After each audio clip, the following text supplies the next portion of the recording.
மாண்புமிகு அமைச்சர்.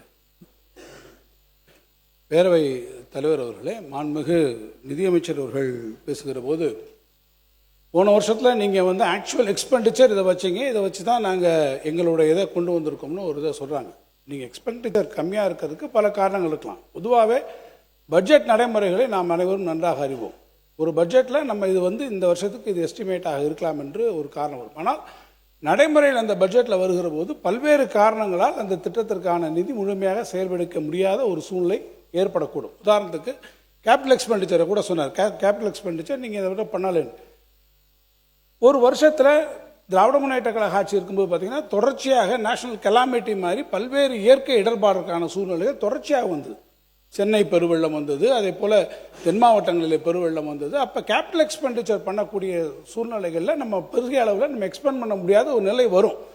அப்படி வருகிற போது அந்த தொகையானது அப்போ நம்ம அந்த இதில் பட்ஜெட் ப்ரொவிஷன் வர. உதாரணத்துக்கு பள்ளி கல்வித்துறை நீங்கள் எடுத்துட்டிங்கன்னா டீச்சர்ஸ் அப்பாயின்மெண்ட்டுக்காக நீங்களே சொன்னீங்க ஊதியத்திற்கான தொகைகள் ஒருவேளை எக்ஸ்பெண்ட் பண்ண முடியாமல் இருக்கலாம்.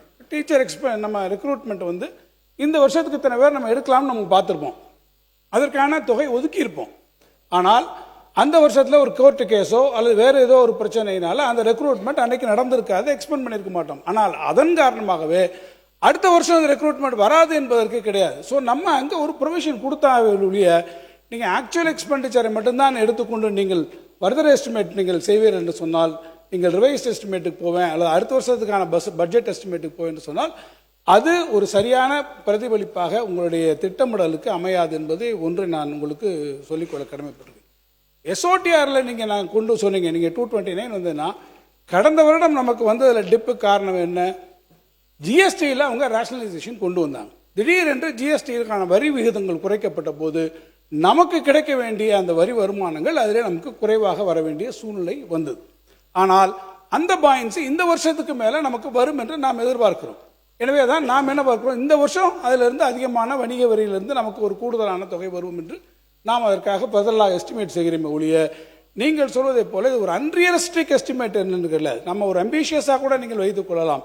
But need not necessarily be unrealistic estimate என்பதை நான் உங்களிடத்தில் தெரிவித்துக் கொள்ள விரும்புகிறேன்.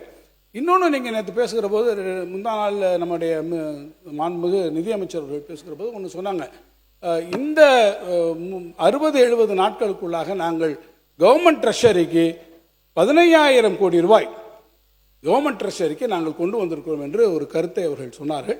நான் அவரிடத்தில் கேட்க வரும்போது, இந்த 3 மாத காலத்திற்குள்ளாகவே அரசாங்க கஜானாவில் 15,000 கோடி உங்களுக்கு வந்திருக்கிறது, இந்த பணம் உங்களுடைய கஜானாவுக்கு வந்திருக்கிறது என்றால் அந்த விவரத்தை எதன் வாயிலாக வந்திருக்கிறது, நேரடியாக உங்களுக்கு ரியலைசேஷன் வந்திருக்கிறதா? ஏன்னா அந்த 3 மாதத்தில் உங்களுக்கு 15,000 கோடி வருவதாக நீங்கள் சொல்லியிருக்கிறீர்கள். இன்னும் கூட சொல்ல வேண்டும் என்றால், உங்களுடைய திட்டங்களுக்கு நீங்கள் வரக்கூடிய நிதி என்பது இந்த அரசாங்கத்தினுடைய எஃபோர்ட்ஸ்னால வரல, இது சென்ட்ரல் மத்திய ஒன்றிய அரசிலிருந்து உங்களுக்கு வரக்கூடிய அந்த கிராண்ட்ஸ் அண்ட் டிரான்ஸ்ஃபர்ஸில் விக்ஷித் பாரத்லேருந்து எவ்வளோ வருகிறது, ஒன்றிய அரசினுடைய திட்டங்களிலிருந்து எவ்வளவு உங்களுக்கு வருகின்ற நிதியை வைத்துத்தான் அதை நீங்கள் குறிப்பிட்டு சொல்கிறீர்கள் என்பதை நான் தெரிவித்துக் கொள்ள விரும்புகிறேன். ஒரே ஒரு கேள்வியோடு நான் முடிச்சிடறேன். ஒன்றும் ஒரு விளக்கத்துக்காக மட்டும்தான் நான் கேட்க விரும்புகிறேன். ரெவென்யூ டெபிசிட்டை பற்றி, என்ன கடன் இல்லை, ரெவென்யூ டெபிசிட்டை பற்றி ஒன்று நீங்கள் சொல்லியிருக்கும் கூட சொன்னீங்க. நீங்கள் நாங்கள் இன்ட்ரீம் பட்ஜெட் போட்டு போகும்போது 48,696 கோடி ரூபாய் நாங்கள் ரெவென்யூ டெபிசிட் இருக்கிறதாக வரும் என்று நாங்கள் கணக்கு போட்டிருந்தோம். நீங்கள் அதுக்கு 55,775 சொல்லிங்க. நாங்கள் 48,696 கோடி என்று நாங்கள் அந்த ரெவென்யூ டெபிசிட் வருகிற போது இந்த ஓய்வூதிய திட்டம் டாப்ஸுக்காக இருக்கக்கூடிய அந்த 11,000 கோடியை நாங்கள் கணக்கில் எடுத்துக்கொண்ட பிறகு அதற்கு 48,696, நீங்கள் அந்த 11,000 கோடியும் இன்றைக்கு கன்வீனியன்ட்டாக அதிலிருந்து எடுத்திருக்கிறீர்கள். அதை எடுத்ததுக்கு பிறகும் கூட உங்களுடைய ரெவென்யூ டெபிசிட் 55,000 கோடி, ஏறத்தாழ 7,000 கோடி ரூபாய்க்கு மேலே அது வந்திருக்கிறது என்பதையும் நான் இந்த அவைக்கு சுட்டிக்காட்ட விரும்புகிறேன். மாண்புமிகு நிதி திட்டம் மற்றும் வளர்ச்சித்துறை அமைச்சர் அவர்கள். மாண்புமிகு பேரவைத் தலைவர் அவர்களே, ஃபார்மர் மினிஸ்டர் தங்கத்தனவர் சார் சொல்லியிருக்காங்க, கேட்டிருக்காங்க, இது எப்படி இந்த 15,000 crore பிரேக்கப் உங்கள்கிட்ட இருக்கா, எங்கேருந்து வந்துச்சுன்னு கேட்குறாங்க. நான் ஏற்கனவே சொன்ன மாதிரி எக்ஸைஸ் ரெவென்யூ அதில் மட்டும் எங்களுக்கு ஒரு 1,500 கோடி ரிகார்டிங் ப்ரிவிலேஜ் ஃபீஸாக இருக்கலாம், பைபேக் ஆஃப் பாட்டில்ஸாக இருக்கலாம், இம்ப்ரூவ்மெண்ட்ஸ் ஆஃப் FLN2 லைசன்ஸாக இருக்கலாம், இந்த இம்ப்ரூவிங் எஃபிஷியன்சி இதில் வந்து நாங்கள் இந்த எக்ஸைஸ் ரெவன்யூவில் நாங்கள் ஜென்ரேட் பண்ண அமௌண்ட் டைரெக்டாக வந்திருக்கு. மோட்டார் வெஹிக்கிள் டேக்ஸ்னு எடுத்துக்கிட்டிங்கன்னா அதில் அரௌண்ட் 750 crores. அது action of fancy numbers, reforms to rationalise revenue streams, அதில் எங்களுக்கு கிடைச்ச அந்த amount. Stamps and registration revenue around 5,000 crore is expected தான். அது நீங்கள் சொன்ன மாதிரி எக்ஸ்பெக்டட் தான். But revision of certain fees and rectification நீங்கள் சொல்கிறது கரெக்டாக தான். ஆனால் வர தொடங்கி விட்டதுன்ற நான் அது வந்து வர தொடங்கி விட்டது. டிஜிட்டேஷன் ஆஃப் சொல்லி முடிச்சிடுறேன். வர தொடங்கி ஆரம்பிச்சிட்டாலே உங்களுக்கு தெரியும், ஒரு அமௌண்ட் வந்து ஜென்ரேட் ஆரம்பிச்சிட்டாலே we are very happy. Projected 15,000 crores will be achieved very shortly. Yes, I agree sir, 100%. நீங்கள் சொன்னதுக்கு பதில் சொல்லிட்டாரு. நாங்கள் we are predicting மட்டும் it started to coming into our account. அதை மட்டும் நாங்கள் தெளிவுபடுத்த விரும்புகிறோம். குட் சர்வீஸ் டேக்ஸ்லையும் அதே தான், மைனிங் ரெவன்யூ அதே தான். இன்னும் சொல்ல போனால் நாங்கள் ஒரே ஒரு விஷயத்த சொல்லி நான் முடிச்சிடுறேன், ஏன்னா அடுத்தது வேளாண்மை இருக்குது. இந்த லயபிலிட்டிஸ் பற்றி பார்க்குறாங்க. கடன் எப்படி நம்ம குறைக்க முடியும், எப்படி இது வாங்க முடியும், அடுத்த கட்டத்துக்கு நம்ம எப்படி செயல்படுத்த முடியும், தமிழ்நாடு எப்படி அடுத்த கடன் வாங்குமான். முதலமைச்சர் அதில் ஸ்ட்ராங்காக இருக்காங்க.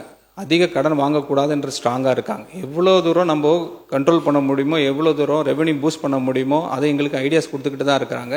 அதுக்கு தான் அந்த ரெவென்யூ ஆகுமெண்டேஷன் கமிட்டின்றது நிறைய விஷயங்கள் நாங்கள் முன்னெடுத்துருக்குறோம். அதில் ஒன்று சொல்லி நான் முடிச்சிடுறேன். அதாவது 2025-26 கிட்டத்தட்ட 9,99,832 கோடி. அந்த காலகட்டத்தில் அந்த ரெவென்யூ ரெசிப்ட் வந்து கால்குலேட் பண்ணி பார்ப்போம், எவ்வளோ வருதுன்னு பார்ப்போமே. 2,91,011,114 crores. அதை நாங்கள் டிவைட் பண்ணி பார்த்தீங்கனாலே போதும்.